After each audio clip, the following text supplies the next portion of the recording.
आदाब, दो रुख में आपका इस्तकबाल करते मैं हूं आपके साथ सना वारिस। उत्तर प्रदेश के मुजफ्फरनगर के बाद किसानों ने कल हरियाणा के करनाल में महापंचायत का इनेकाद किया। पंचायत की शुरुआत के दौरान मकामी इंतजामिया ने किसानों की मांगों को लेकर 11 रुकनी वफ्द से तकरीबन 3 घंटे बातचीत की, लेकिन ये बातचीत बेनतीजा रही, जिसके बाद हजारों किसानों ने मिनी सेक्रेटरीट का घेराव किया और वहीं कल से धरने पर बैठे हैं, जिसमें पंजाब और हरियाणा के किसान भी शामिल हैं और यूपी के कुछ किसान भी हैं।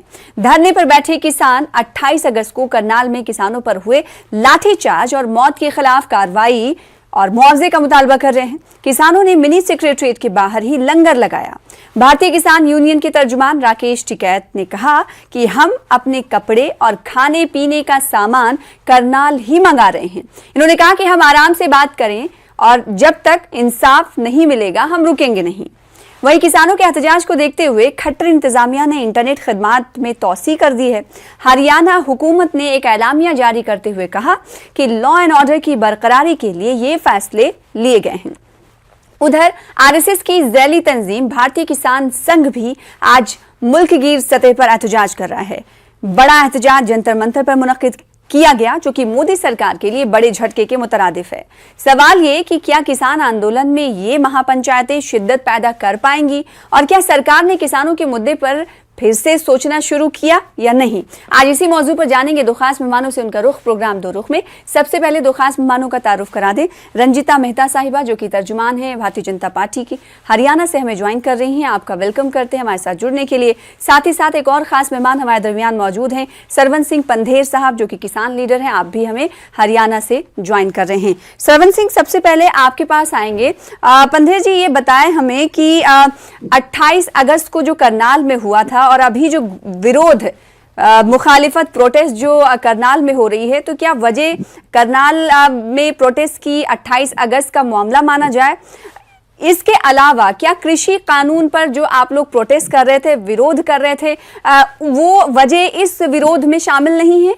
वो तो जो करनाल में लाठीचार्ज किया गया जी, और जो आयुष सिन्हा जो एसडीएम थे आईएएस ऑफिसर जी, जो उनकी वीडियो वायरल हुई थी, जो संविधान के अनुसार नहीं है, वो आने से पहले अभी किसानों का विरोध तो होना था, उससे पहले साधारण कर्मचारियों को, एसएचओ को निर्देश दे रहे थे कि आप किसानों का सर फोड़ दीजिए। तो उस वीडियो के बाहर आने से ये मालूम हो गया कि सरकार ने नियोजित तरीके से किसानों को लाठीचार्ज किया। तो मुद्दा बहुत था कि वो उस तरह की जो भी अधिकारी है उनके खिलाफ जो है 302 का मुकदमा दर्ज हो और जो शहीद परिवार है उनका सम्मान करके उनको जो मुआवजा नौकरी दी जाए। ये दो मुद्दे मेन थे।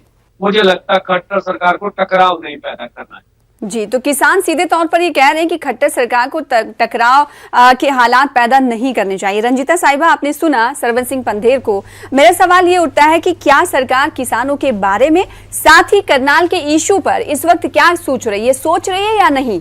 मैं पंधेर साहब की बात से बिल्कुल इत्तेफाक रखती हूँ, जो ये कह रहे हैं कि इसका फैसला कानून को करने दे, हम और आप कौन होते हैं फैसला करने वाले। ये बात तो आप पर भी लागू होती है। आप कौन होते हैं ये फैसला करने वाले कि जो बोला गया था उसमें किसान लफ्ज़ को यूज नहीं किया गया था। आपकी मनगढ़ंत कहानी बनाकर कि उसमें किसानों का सिर फोड़ने के लिए कहा गया है।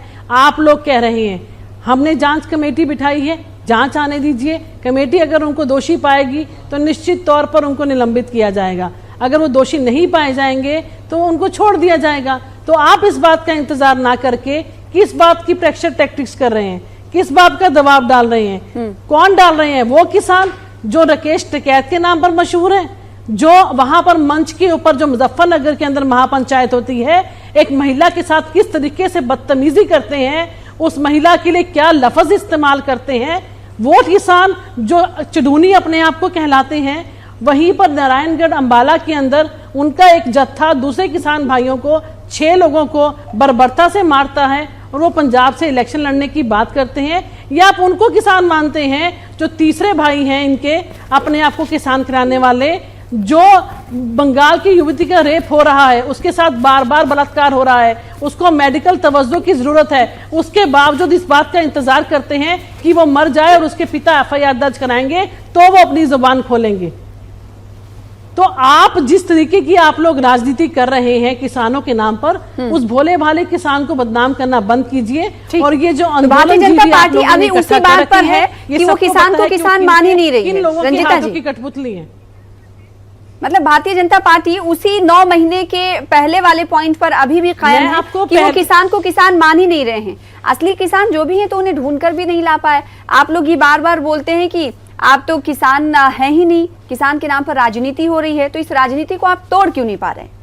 जो हरियाणा का किसान है वो खुशहाल है। जो हरियाणा का किसान है उसको सबसे ज्यादा एमएसपी मिल रहा है। जो हरियाणा का किसान है उसकी 20-22 सब्जियां जो है वो भवंतर भरपाई योजना के तहत आज सरकार एमएसपी पे खरीद रही है। आज जो हरियाणा का किसान है उसको मुआवजा 6,000 की बजाय 12,000 मिलता है अगर कोई आपदा आती है। आज हरियाणा का वो किसान है जिसके डायरेक्ट अकाउंट में पेमेंट सरकार डालती है और 16,000 करोड़ रुपया अभी लेटेस्ट अकाउंट में डला है।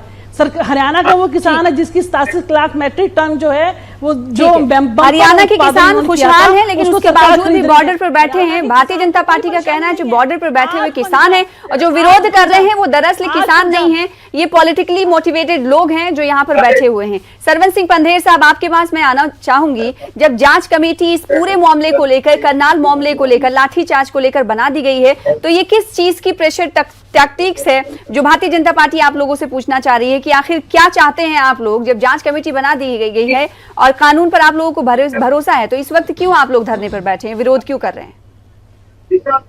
हाँ, देखिए, जहाँ तक जो आरोप भाजपा की प्रवक्ता साहिबा लगा रही है, जब पहले भाजपा के लोग लगाते रहे, सरकार इनकी है, कहीं भी कुछ होता है तो कार्रवाई इन्होंने करनी। केंद्र में भी ये है, अभी हरियाणा और जो तो पूरा बॉर्डर पर हम बैठे हुए हैं, तो ये अगर कोई भी किसी मसले में दोषी है तो कार्रवाई करे। इनको किसने रोका? एक बात, जब हमारे किसान विरोध करते हैं तो 124A लगती है देशद्रोही की, उसी में कोई जांच नहीं होती, जिसके ऊपर सर्वोच्च न्यायालय कहती है कि ये तो बस्तीवादी कानून है, जिसके ऊपर महात्मा गांधी जी को गिरफ्तार किया गया था। हमारे ऊपर तो कोई जांच नहीं होती। देखिए, जांच का सवाल तो वहां पर आता है जहां आपके पास सबूत ना हो।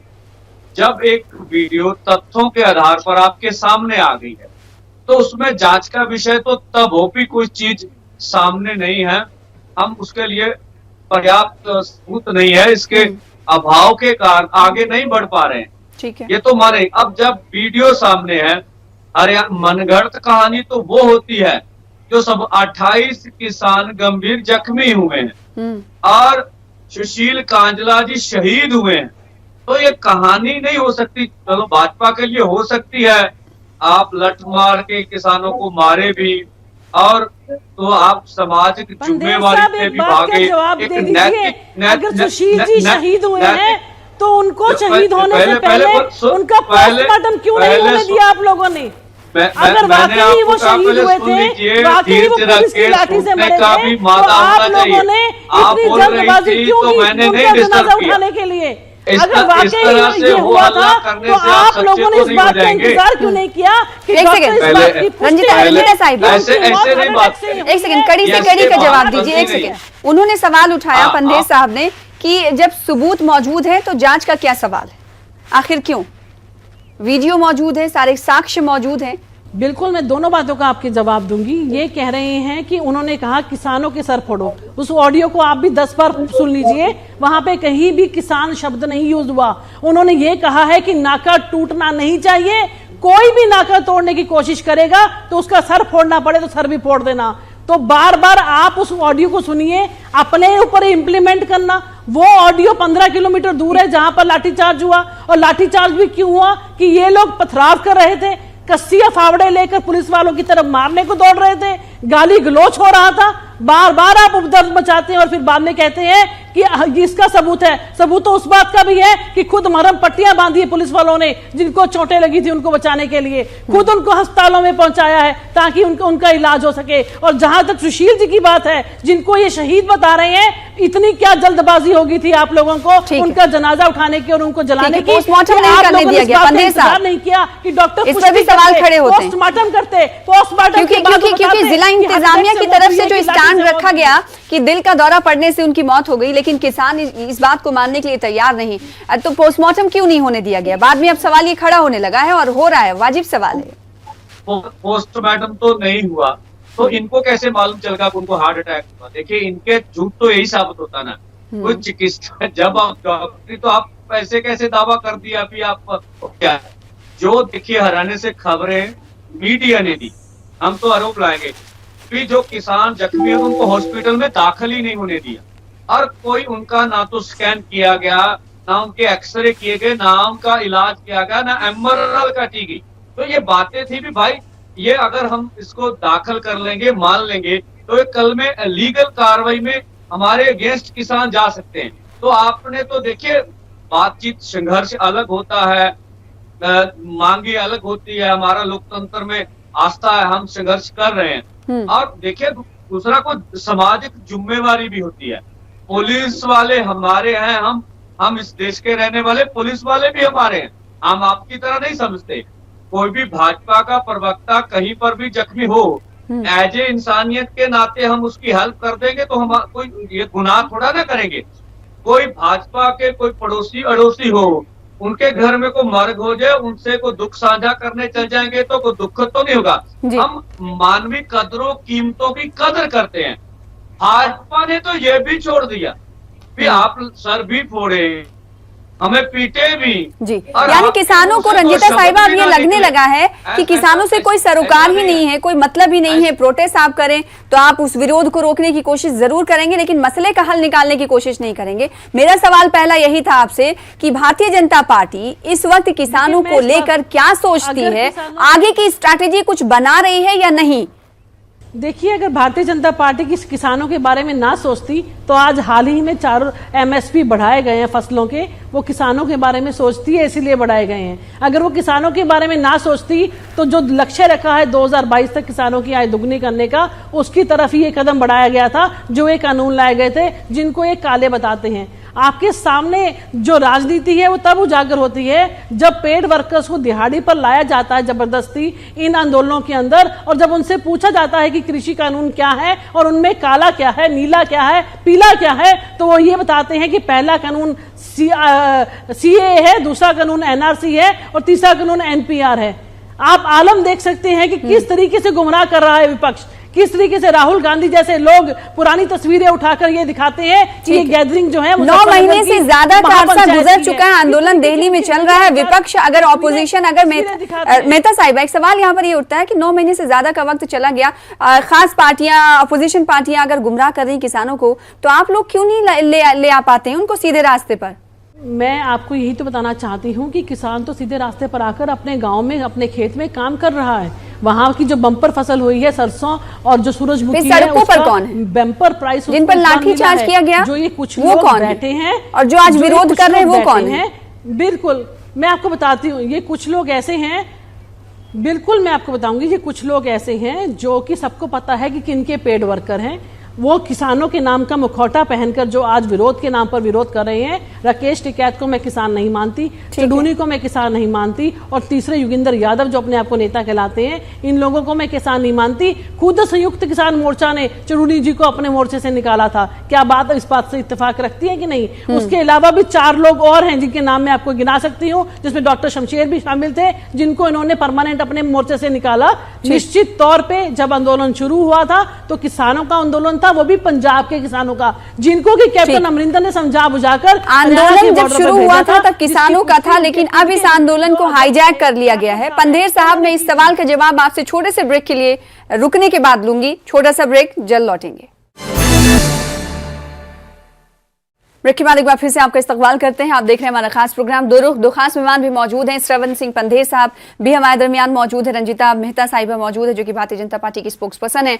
पंधेर साहब, आपसे सवाल जो मैंने किया था ब्रेक पर जाने से कबल, सवाल ये था कि भारतीय जनता पार्टी ये कह रही है कि पहले जो शुरू हुआ था आंदोलन 9 महीने पहले, तब उस वक्त आंदोलन किसान आंदोलन था, लेकिन अब इस आंदोलन को हाईजैक कर लिया गया। आपके आंदोलन पर ही सवाल खड़े किए जा रहे हैं। अब महापंचायत आप लोग कर रहे हैं, जब भारतीय जनता पार्टी का नजरिया ही किसानों को लेकर एग्जैक्ट वो नहीं है जो आप लोग दिखा रहे हैं प्रोटेस्ट करके, विरोध करके, एहतजाज जता के, तो आप मसले के हल की क्या उम्मीद कर रहे हैं या नहीं? देखिए जो मर्जी हमारे ऊपर आरोप लगाए जाए, ये आप ही के देश का किसान है, जिस किसान मजदूर ने आपको वोट डालकर देश के प्रधानमंत्री को चुना, खट्टर जी को चुना। जब कोई भी देश का प्रधानमंत्री बनता है तो किसी पार्टी विशेष का नहीं होता, सारे देश का होता है। और कोई भी अगर मुख्यमंत्री चुना जाता है तो वो अकेले भाजपा का नहीं होते, पूरा प्रदेश का होता है। तो अब ये जुम्मेवारी से भाग रहे हैं, ये कह रहे हैं कि राजनीतिक दल जो है इनमें को राजनीति कर रहे हैं। तो भाई कोई भी कानून अगर बनता है, वहां के देश के लोगों का अधिकार है उस कानून का विरोध करना। तो इस तरह से किसान ही विरोध कर रहा है, तो उसकी बात का सम्मान करना, उसकी बात को मानना, ये लोकतांत्रिक कदरें कीमतें होती हैं। भारतीय जनता पार्टी आज भी ये मानती है कि वो किसान जो खेत में है वो खुश हैं, सड़क वाले किसान नहीं है। देखिए, विरोध करने वाले, एहतजाज जताने वाले किसान नहीं है। कितना चैलेंजिंग आपको लगता है आप लोगों की बात को, किसानों की बात को मनवाना? हाँ देखिए, मैं सुन लीजिए, 50 किसान रोज कर्ज के कारण देश में खुदकुशी कर रहे हैं। तो ये सरकार के आंकड़े हैं, तो कितने खुश हैं ये देख लीजिए। अब हमारी बात छोड़िए, अब उत्तर प्रदेश में मेनका गांधी जिनकी पार्टी की बड़ी लीडर है, इनके उनके सुपुत्र वो और भाजपा के और भी लीडर, इसी तरह से जो गवर्नर हैं इनके सत्यपाल मलिक जी, पंजाब में भाजपा के सैकड़े लोगों ने इस्तीफा दे दिया। यहाँ हरियाणा में जेजेपी के एक लीडर ने इस्तीफा दे दिया। तो ये क्या है? अगर हमारी बात में सच्चाई है, किसानों का आंदोलन सच्चा, तभी ये सब कुछ हो रहा। हाँ, आप जानते हुए भी जानबूझकर आप हमारी बात ना माने, ठीक है, आपके प्रधानमंत्री जी के ऊपर कारपोरेट घरानों का बहुत बड़ा दबाव है, विश्व व्यापार संस्था आपको नीतियां लगाने को बोल रही है। हमारा ये भी मानना आ रहा, हम पूरी सभी पार्टियों के प्रति एक समान विचार रखते हैं कि जो नीति अभी मोदी जी अपना के रखे हैं, ये सभी देश की पार्लियामेंट पार्टियों की पहले रही हैं। ठीक है, ये अलग विषय है। ठीक है, किसी भी सियासी पार्टी के पास रंजिता मेहता साहिबा, किसानों का सीधे तौर पर एक तो आपका स्टैंड हम सामने रख सकते हैं, दूसरी तरफ सत्यपाल मलिक साहब जो कि गवर्नर हैं, दूसरी तरफ वरुण गांधी का तस्करा पंधेर साहब ने किया। इसके अलावा कई और लीडर हैं जिन्होंने ट्वीट करके कहा, साथ ही खट्टर सरकार पर गम गुस्से का भी इजहार सत्यपाल मलिक ने किया था। ट्वीट के जरिए हमने देखा था कि आप क्या कर रहे हैं ये। तो क्या ये माना जाए कि भारतीय जनता पार्टी में कुछ ऐसे लीडर हैं जो सच्चाई को समझते हैं, बाकी के लोग नहीं समझते हैं?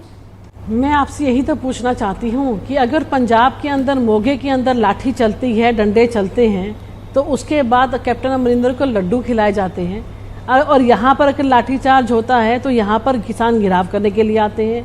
अगर राजस्थान के अंदर बाजरा 1150 रुपए में पिटता है और आकर वो हरियाणा में 2150 में बेचते हैं, तो हरियाणा के जो गहलोत साहब है चीफ मिनिस्टर, उनको हार पहनाए जाते हैं और यहाँ पर नारेबाजी की जाती है हरियाणा के अंदर। तो आप इस्तेमाल आप कर पाएंगे इस बात का कि जहां जहां पे कांग्रेस की सरकारें हैं वहां पर सब कुछ जायज है, चाहे वो कुछ भी कर रहे हैं। ना वहां पर फसल बीमा योजना है, ना वहां पर जो मुआवजा मिल रहा है 6000 की 12000 के 6000 भी नहीं मिल रहा, ना वहां पर फसल बीमा योजना के तहत उनकी फसलें कवर्ड हैं, ना वहां पर एमएसपी जो गन्ने का आज तक सबसे ज्यादा हरियाणा दे रहा था, अब जाकर इन्होंने चुनाव से पहले पंजाब के अंदर बढ़ाया है। तो वहां पर कोई किसान को दिक्कत नहीं है। वहां पर सुखबीर बादल के ऊपर लाठियां चलाई जाती हैं, जबकि सरकार जो है वो अमरिंदर साहब की है, पुतले उनके फूके जाते हैं। इस सवाल का जवाब हम लेंगे, इस सवाल का जवाब हम पंद्रह साहब से लेंगे कि कांग्रेस स्टेट्स में आखिर ऐसा मुजाहरा किसानों का क्यों। लेकिन जो सवाल मैंने आपसे किया था उस सवाल का जवाब भी हम चाहते हैं कि भारतीय जनता पार्टी के जो कुछ लीडर हैं, जब वो किसानों को किसान कह रहे हैं, मैं आपसे यही कहना चाहती हूँ, अगर तो इसके क्या माने?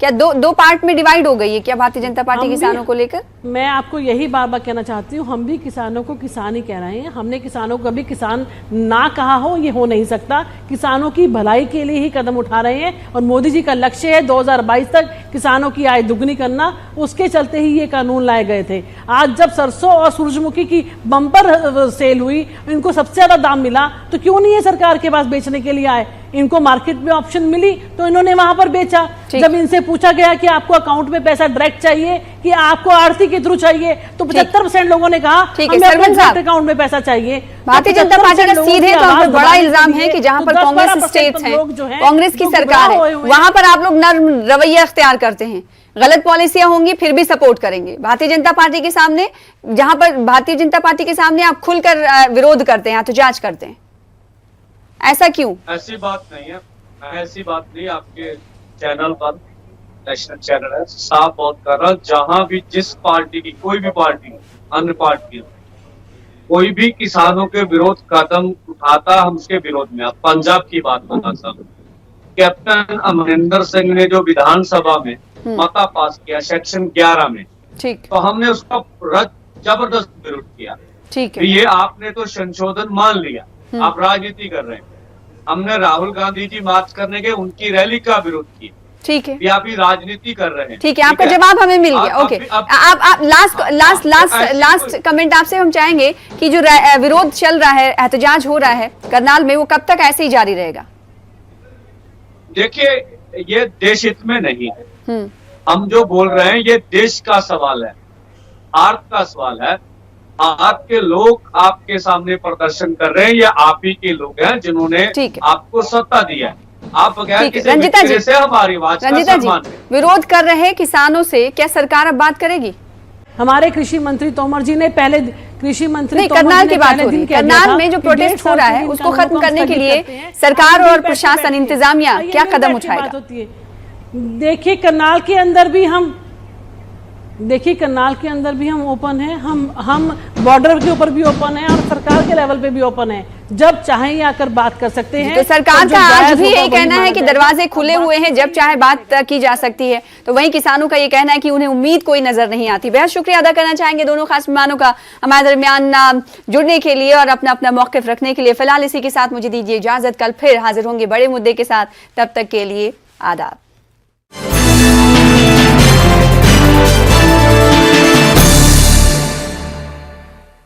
पतंजलि